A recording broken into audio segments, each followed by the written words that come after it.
Male germ unit के बारे में देखते हैं, शॉर्ट में एमजीयू।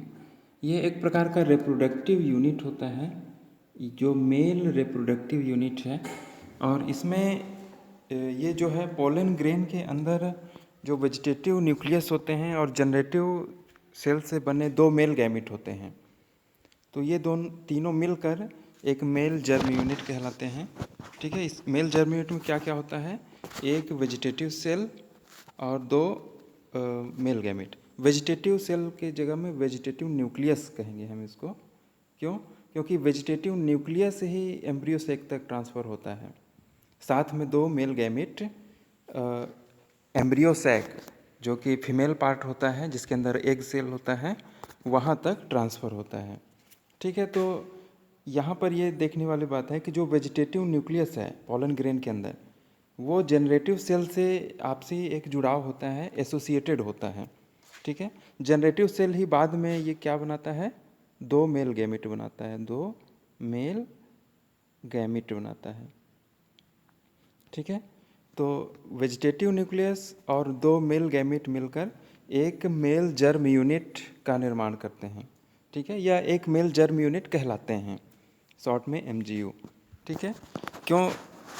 देखिए, ये रिप्रोडक्टिव यूनिट होता है जो पोलन ट्यूब के माध्यम से एम्ब्रियो सैक तक ट्रांसपोर्ट किया जाता है।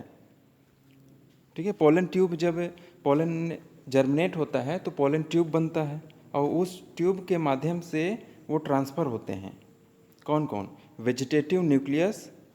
वेजिटेटिव न्यूक्लियस ये वेजिटेटिव सेल में होता है। पोलन के अंदर एक वेजिटेटिव सेल होता है लार्ज साइज का। ठीक है, और दूसरा जनरेटिव सेल होता है जो कि बाद में मेल गैमेट में बदल जाता है ना। तो ये वेजिटेटिव न्यूक्लियस और दो मेल गैमेट ये दो तीनों ट्रांसफ़र होते हैं कहाँ? पोलन ट्यूब के माध्यम से एम्ब्रियो सैक तक। ठीक है, तो इसीलिए ये क्या कहलाते हैं? एक मेल जर्म यूनिट कहलाते हैं, रिप्रोडक्टिव यूनिट हैं। ठीक, तो इसके बारे में देखते हैं। ये एक डायग्राम भी है, देखिए, इसके माध्यम से समझ सकते हैं। यहाँ पे इन तीनों को देखिए। सबसे पहला जो ये है ये वेजिटेटिव न्यूक्लियस है, सबसे आगे आगे चलता है। ये पोलन ग्रेन क्या हुआ है? जर्मिनेट हुआ है ये ना। ठीक है, ये पोलन ग्रेन जर्मिनेट हुआ है तो इसमें पोलन ट्यूब बना है ये। इसमें सबसे आगे वेजिटेटिव न्यूक्लियस चल रहा है, उसके पीछे दो मेल गैमेट हैं। ठीक है, ये क्या है? मेल गैमेट या स्पर्म सेल भी हम कह सकते हैं। ठीक है, तो ये दोनों मेल गैमेट किससे बने हुए हैं? यहाँ पर देखेंगे ये वाले सेल से। ये क्या है? जनरेटिव सेल है।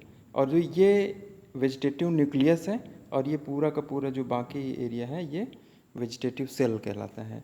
ये पोलन ग्रेन के स्ट्रक्चर में हम जानते हैं, है ना, आपने भी पढ़ा होगा। ठीक, तो हम यहाँ पर देखते हैं कि मेल जर्म यूनिट में ये तीनों चीज़ें शामिल होती हैं। तो मेल गैमेट ये दो होते हैं, SVA और SUA। इनको हम नाम देते हैं किस आधार पे?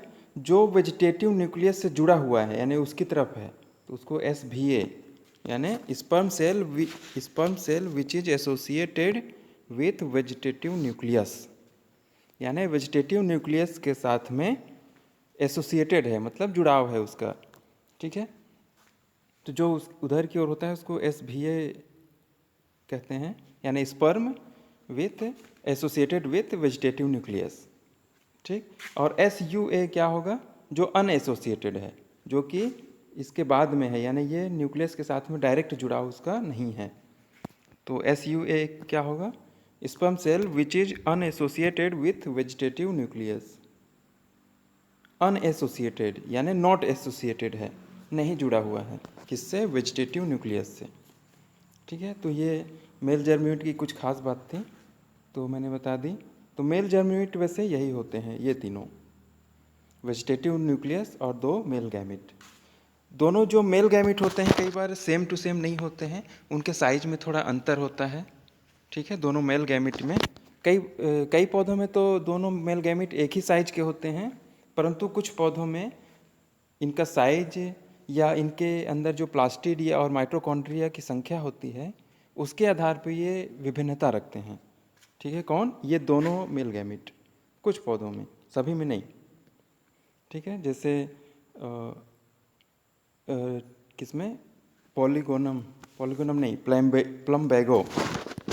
एक प्लम्बेगो प्लांट होता है, तो उस प्लम्बेगो प्लांट में दोनों मेल गैमेट अलग अलग साइज के होते हैं। किस आधार पे? प्लास्टिड की संख्या के आधार पे। साइज नहीं कहेंगे उसको, विभिन्नता कहेंगे ना, अलग अलग विभिन्नता यानी डिफरेंस के साथ होते हैं। ठीक है।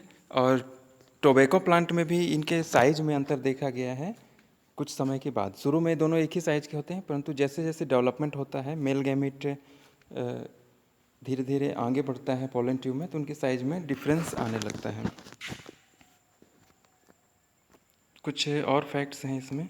मेल जर्म यूनिट के ट्रांसपोर्ट में एक्टिन और मायोसिन प्रोटीन शामिल होते हैं। एक्टिन और मायोसिन प्रोटीन ये मोटिलिटी से संबंधित होते हैं। ये एनिमल्स में भी होते हैं, प्लांट में भी। ठीक है। साइटोस्केलेटन में आपने इसको पढ़ा होगा। तो ये मूवमेंट में मेल जर्म यूनिट के शामिल होते हैं, इन्वॉल्व होते हैं।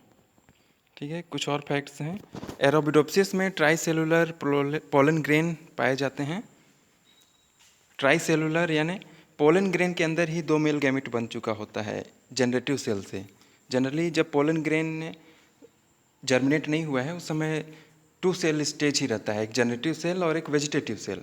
परंतु एरोबिडोप्सिस में देखा गया है कि जर्मिनेशन से पहले ही 3 सेल स्टेज आ जाता है, मतलब जनरेटिव सेल 2 मेल गैमेट में डिवाइड हो चुका होता है। ठीक है। इसी प्रकार से अगर हम देखें, प्लम्बैगो में डाइमॉर्फिक स्पर्म पाया जाता है। ठीक है। डाइमॉर्फिक मतलब अलग अलग साइज के 2 मेल गैमेट, दोनों मेल गैमेट के साइज में अंतर पाया जाता है। ठीक है। ये बात हमने डिस्कस की थी। तो मेन कॉन्सेप्ट यही है मेल जर्म यूनिट का।